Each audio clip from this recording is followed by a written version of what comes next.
everyone, the Blue Lover channel here to talk about a little more of what I did in my last video, my top 5 favorite Nightmare on Elm Street films, and I want to elaborate a little bit more about how I was introduced to A Nightmare on Elm Street. I was trying to keep it short and sweet because my video had went over almost 17 minutes, and I was not making a 30-minute video because those take long to edit.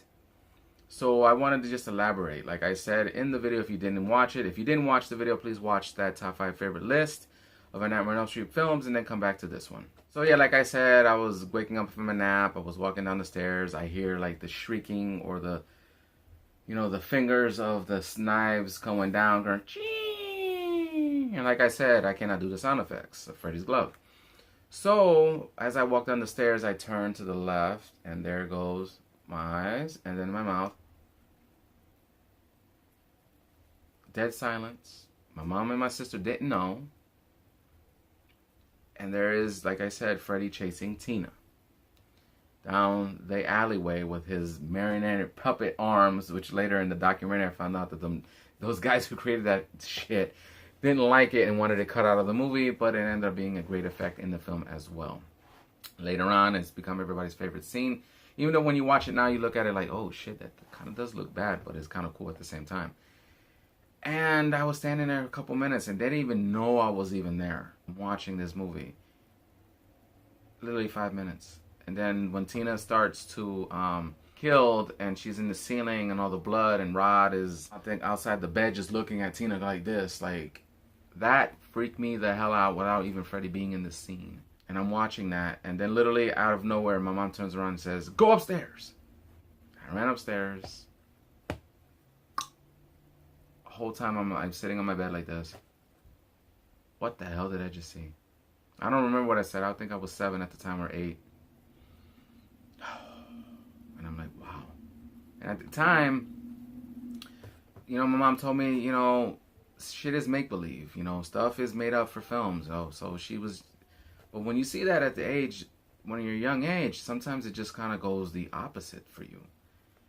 And you just have that in your mind. It's built in there. So like you see something shocking or something terrifying, it stays here in your membrane and you can't get it out. And like I said in my favorite Nightmare on Elm Street video, that it stuck with me for a while. 7 to 13. Because sometimes it takes a while for that. And I couldn't sleep that whole night. I couldn't, for days and days and days, I couldn't sleep. And the reason why couldn't I sleep? And I had Freddy in my mind. I would have dream and would wake up at night. I'm like, and I couldn't sleep. There would be days in school I wouldn't sleep. I was so tired. Like sometimes I would sleep on my desk, and my teacher would just smack the ruler on top of the desk. If you've had one of those teachers, leave me a comment. Let me know if you ever had one of those teachers who would smack the ruler or a book on the desk. Because my teachers in the 80s did that. And I couldn't sleep. And if I would go home, I would do my homework, fall asleep on the couch, and go to sleep. And same thing, but it took, then after a while, like a couple weeks, it just, okay. But then, like I said in the video, that a week later, on that Saturday, Dream Warriors came out on VHS. The Nightmare on Elm Street 3 Dream Warriors came on VHS. And we had a local video store, like I said, Videoland, which was a great place to rent. They always would have lots of copies of films. So... But I went in there for the other stuff like Police Academy or action movies or Rocky. Anything I can get that I can see at a certain age. But when Dream Warriors came out, that was like a hot ticket. And I remember asking my mom years ago, how would she get all these new videos, these premieres? And, you know, the guy at the video store was great. And he would save my mom some stuff, or you reserve it. And you would get your copy. It's like, waited, and she watched it with my sister. I come down the next weekend, and oh, shit. And like I said, is where Freddy has the kid on the strings, the marionette puppet. And he's walking like this. He's going up the stairs, and all the other kids are watching him. And the guy is up on the ledge. And there's Freddy's head over the cloud. Cuts the wires or the veins, and the kid drops to his death. Once again, I turned around and went upstairs and started freaking me out again. To a certain point, I'm like, what the hell? And I didn't know how many of these movies they made at the time, because I thought Nightmare on Elm Street was a 1, or there was 2, because I didn't finish watching A Nightmare on Elm Street. I didn't say that in the rest of the video. I thought that this was the same movie. I'm like, what?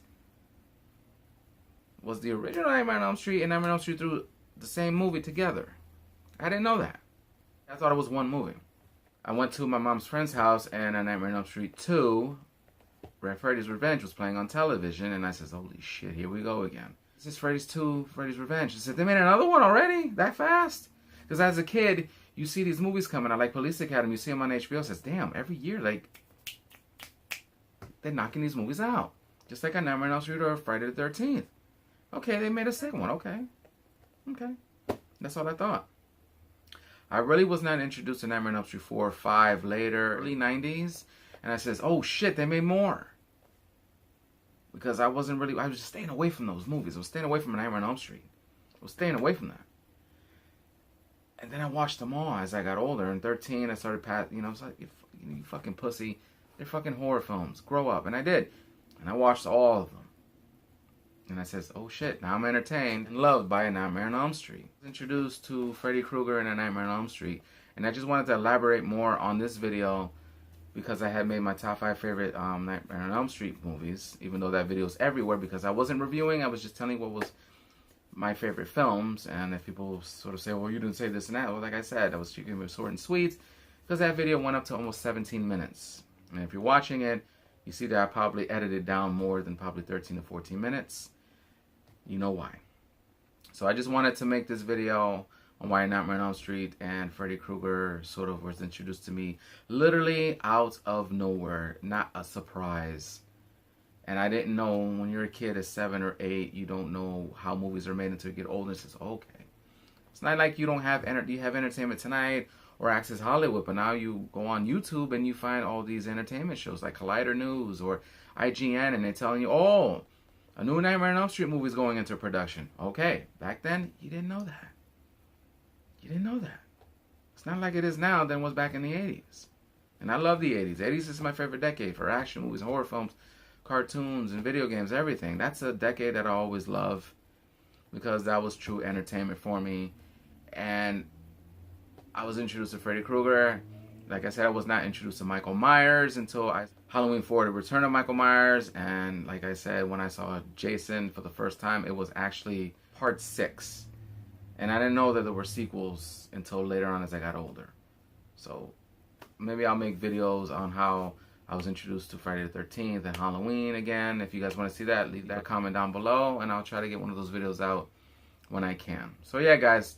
Leave me your comments, let me know how was you introduced to A Nightmare on Elm Street. If you saw that in my last video, my favorite Nightmare on Elm Street movies, top 5 picks. Let me know that in the comments here. How was you introduced? How did you watch it? Sheet with your shirt over your face or a pillow? Or did you watch it with your mom? Or what certain age did you watch A Nightmare on Elm Street? How was you introduced to Freddy Krueger? Let me know that in the comments because I would love to discuss that with you guys. Give the video a thumbs up and subscribe to the BLU-RAY channel and give me to 1,000 subscribers in 2018. I have 2 months and 3 weeks to get there before the end of this year. So please give me to 1,000 subscribers. If you're just watching this, you're a new subscriber, please subscribe. You will get all my new videos, upload them, and catch my old videos as well. Because there's about 4 years worth of library of some old cringy start videos and some pretty good videos on my list on my page. So please check it out and subscribe to the BLU-RAY channel. Hit my post notifications bell. Once you hit my bell, you will get all my new videos into your inboxes once they're uploaded. And please hit that bell because YouTube is not sending notifications. And share the videos while I am the BLU-RAY channel. And now I'm going to put this back in my Blu-ray collection shelf because I really don't want to watch A Nightmare on Elm Street by myself. Alright guys, check you guys out later.